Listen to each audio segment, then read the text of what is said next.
Orixás e a família. A religião dos orixás está ligada à família. As famílias numerosas, originárias de um mesmo antepassado, que engloba os vivos e os mortos.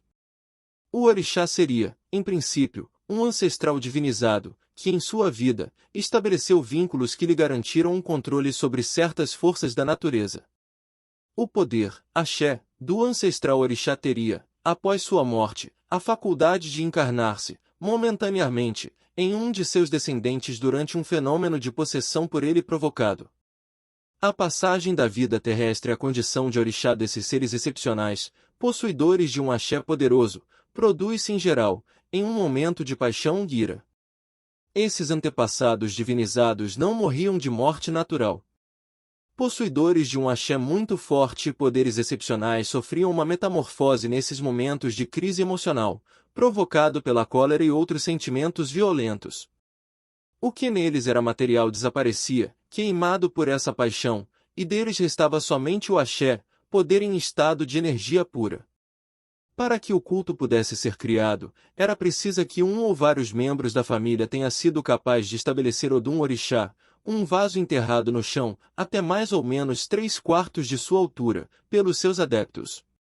Ele serve de recipiente ao objeto suporte da força, o axé do orixá. Este objeto suporte a base material palpável, estabelecida pelo orixá, que receberá a oferenda e será impregnada pelo sangue do animal sacrificado, devidamente sacralizado, será o traço de união entre os homens e a divindade. A natureza desses objetos está ligada ao caráter do Deus, quer por ele ser uma emanação como a pedra, Edum Ara, de Xangô, ou um seixo do fundo do riacho, Ota, de Oxum ou Iemanjá, quer seja um símbolo, como as ferramentas de Ogum ou o arco e flecha de Oxóssi. O orixá é uma força pura, axé imaterial que só se torna perceptível aos seres humanos, incorporando-se em um deles, possibilitando ao orixá voltar à terra para saudar e receber provas de respeito dos que o evocam. Nas cerimônias de adoração ao ancestral divinizado, que ao incorporar-se ao Iaô, reencontra, por alguns instantes, sua antiga personalidade espiritual de outrora com suas qualidades e seus defeitos, seus gostos, suas tendências, seu caráter agradável ou agressivo, voltando assim, momentaneamente, à terra, entre seus descendentes. Durante as cerimônias de evocação, os orixás dançam diante deles e com eles, recebendo seus cumprimentos, ouvem as suas queixas, concedem graças, resolvem as suas desavenças e consola seus infortúnios. O mundo celeste não está distante, nem superior, e o crente pode conversar diretamente com os deuses e aproveitar da sua benevolência. Na África, cada orixá estava ligado, originalmente, a uma cidade ou a um país inteiro. Tratava-se de uma série de cultos regionais ou nacionais, orixás em cada cidade de origem. Os orixás viajaram, em seguida, para outras regiões africanas, levados pelos povos no curso de suas migrações. Se as pessoas formavam um grupo numeroso, o orixá tomava tal amplitude que englobava o conjunto da família, e alguns olorixás, sacerdotes do orixá, asseguravam o culto para todo o grupo. Se alguém se fixava com sua família restrita a sua mulher e seus filhos, o orixá assumia uma feição pessoal. Quando o africano era transportado para o Brasil, o orixá tomava um caráter individual, ligado à sorte do escravo, agora separado do seu grupo familiar de origem. A qualidade das relações entre um indivíduo e o seu orixá é, pois diferente, caso ele se encontre na África ou no Brasil. Na África, a realização das cerimônias de adoração ao orixá é assegurada pelos sacerdotes designados para tal.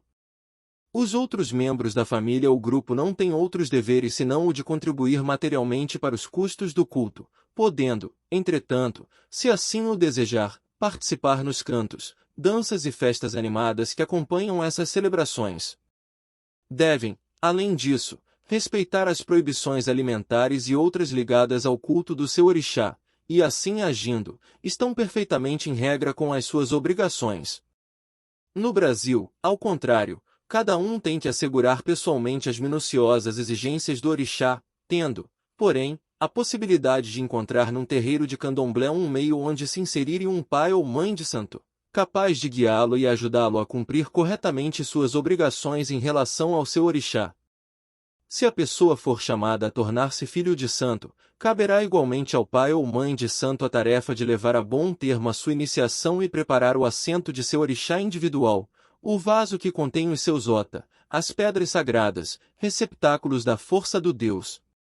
Existem, assim, em cada terreiro de candomblé, múltiplos orixás pessoais, reunidos em torno do orixá do terreiro, símbolo do reagrupamento, do que foi disperso pelo tráfico de escravos.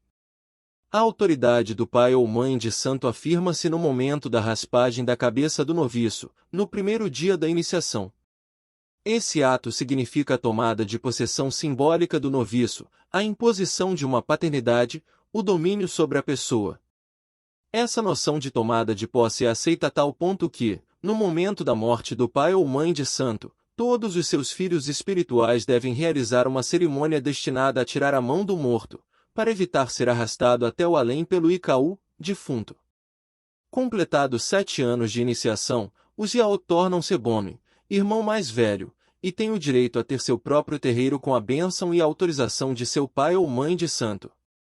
Com o passar do tempo, a definição e a concepção do que é o orixá no Brasil tendem a evoluir. Em se tratando de africanos escravizados, ou seus descendentes aqui nascidos, sejam eles de sangue africano ou mulatos, tão claros de pele quanto possível, não havia e não há problemas, pois o sangue africano que corre em suas veias, não importando a proporção, justifica a dependência ao orixá ancestral. Embora os crentes não africanos não possam reivindicar os laços de sangue com os seus orixás, pode haver, no entanto, entre eles, certas afinidades de temperamento.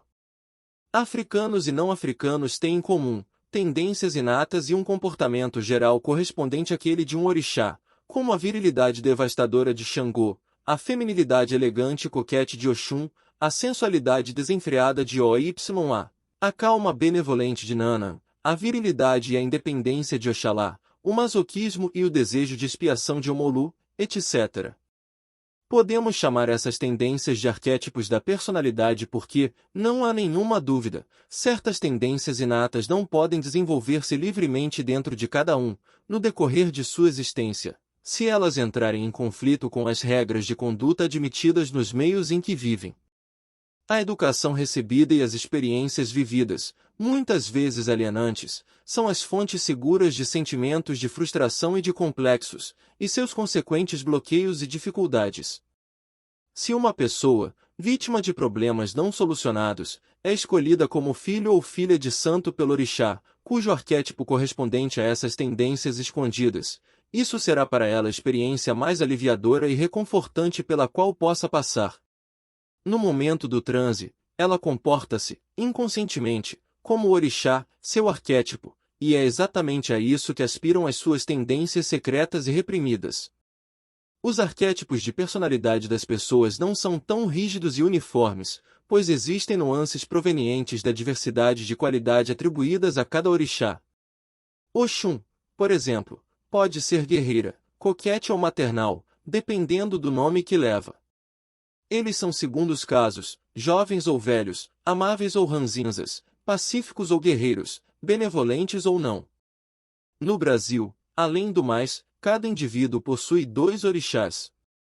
Um deles é mais aparente, que pode provocar crises de possessão, o outro é mais discreto e assentado, fixado, acalmado. Apesar disso, ele influencia também o comportamento das pessoas. O caráter particular e diferenciado de cada indivíduo resulta da combinação e do equilíbrio que se estabelecem entre esses elementos da personalidade.